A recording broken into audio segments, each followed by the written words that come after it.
Hello friends, एक बार फिर से स्वागत है मेरे यूट्यूब चैनल में। आज हम लोग पढ़ने वाले हैं क्वेश्चन आंसर और चैप्टर का नाम है द कॉमेट 1 जो कि 8th क्लास का है। तो चलो करते हैं आज के वीडियो की शुरुआत। पहला क्वेश्चन है, why does Indrani Devi dislike Dattada's hobnobbing with Divya. इसमें पूछा गया है कि इंद्रानी देवी जो है उनके पति दत्तादास जो हैं वो दिव्या के साथ में नैन मटक्का जो करते थे वो उसे पसंद क्यों नहीं था। Divya was the name given by Indrani Devi to a telescope. Divya जो है एक नाम दिया गया है इंद्रानी देवी के द्वारा उनके पति के पास जो टेलीस्कोप है उसको। Dattada was always busy during night with Divya. Dattada जो है वो पूरी रात्रि को दिव्या के साथ व्यस्त रहते थे।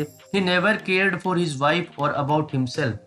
वो ना तो अपनी खुद की और ना ही अपनी पत्नी की इसके कारण से चिंता किया करते थे। So his wife disliked it as her rival. इसलिए उनकी पत्नी जो है उसे नफरत करती थी और अपने एक प्रतिद्वंदी के रूप में उसे वो मानती थी। She is complaining and smiling. Why is she smiling. वह शिकायत भी कर रही है और मुस्कुरा भी रही है। वो क्यों मुस्कुरा रही है? She complains that Divya has cast a spell on her husband.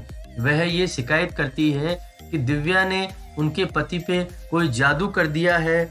But she could not help smiling at his child like behaviour. लेकिन वो मुस्कुरा रही है अपने पति के बच्चों जैसे व्यवहार के कारण। He did not bother to close the door and forget to put on his sweater। क्योंकि उसके पति जो है वो जाते वक्त दरवाजा भी बंद नहीं करते हैं और ठंड के समय स्वेटर भी नहीं पहनते हैं। इसका मतलब वो बच्चों के जैसे व्यवहार करते हैं। What was दत्तादा's secret ambition? दत्तादा का जो गुप्त जो उद्देश्य था वो क्या था? Dattada's secret ambition was to buy a good telescope and to have enough of spare time to watch the star। दत्तादा का जो सीक्रेट एम्बिशन था वो क्या था? एक अच्छा टेलीस्कोप खरीदना और खूब सारा समय उनके पास हो ताकि वो आसमान में तारों को देख सकें। What did he do to achieve it? उन्होंने इसको प्राप्त करने के लिए क्या किया? He waited for his retirement। उन्होंने अपने रिटायरमेंट का इंतजार किया। After retirement he got sufficient funds। Retirement के बाद में उन्हें काफी पैसा मिल गया।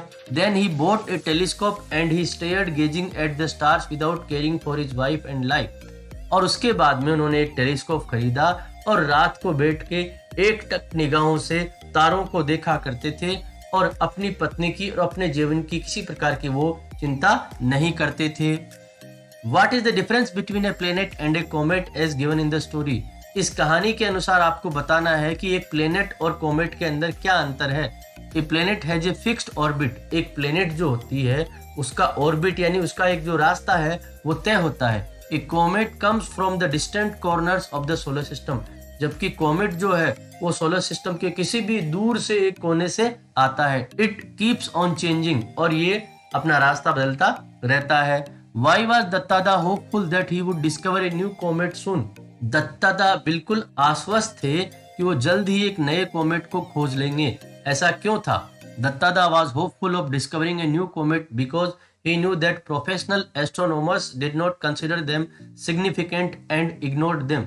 दत्तादा पूरी तरह से आश्वस्त थे एक नए कोमेट को खोजने के लिए क्योंकि जितने भी प्रोफेशनल एस्ट्रोनॉमर्स होते हैं वो क्या करते हैं, इन्हें बहुत छोटा समझते हैं और कॉमेट्स की तरफ वो ध्यान नहीं देते हैं। इसलिए दत्तादा ने सोचा कि मैं उनको खोज सकता हूँ। Why does दत्तादा say I almost wish I had not discovered this comet? दत्तादा ऐसा क्यों कहते हैं कि काश मैंने इस कोमेट को नहीं खोजा होता। The discovery of the new comet brought दत्तादा publicity which he did not like। इस कोमेट की खोज के कारण दत्तादा को बहुत सारी पब्लिसिटी मिल गई, बहुत सारे लोग जानने लगे जो कि वो नहीं चाहते थे। He had to attend many receptions and functions। उन्हें बहुत सारे रिसेप्शंस और फंक्शंस जैसे प्रोग्राम को अटेंड करना पड़ता था। So he wished he hadn't discovered that new comet। इसलिए वो आशा कर रहे थे कि काश उन्होंने इस कोमेट को नहीं खोजा होता। Why is his wife unhappy about the discovery? उनकी जो पत्नी है इस खोज से दुखी क्यों है? The discovery of the new comet made दत्तादा's wife unhappy। इस नए कोमेट की जो खोज है उसने दत्तादा की जो पत्नी है उसको दुखी कर दिया। She was superstitious। वो अंधविश्वासी थी। She thought that the discovery would bring calamities on the family as well as on the earth. वह ये सोचती थी कि इस खोज से न केवल उनके परिवार पे बल्कि पृथ्वी पे भी कैलेमिटीज आएंगी। कैलेमिटीज का मतलब होता है भयानक तबाही। How did sir John get hold of James original manuscript? Sir John को जेम्स की जो ओरिजिनल मैन्यूस्क्रिप्ट है, जो हाथ के द्वारा उनकी लिखी गई थी, वो कैसे प्राप्त हुई? Sir John get hold of James original manuscript from mister Taylor who wanted to get his opinion before sending it to a professional referee. Sir John जो है उनको जेम्स की जो ओरिजिनल मैन्यूस्क्रिप्ट थी वो मिस्टर टेलर से मिली, जो कि इसे पब्लिश करने से पहले एक प्रोफेशनल रेफरी के रूप में उनकी राय लेना चाहते थे।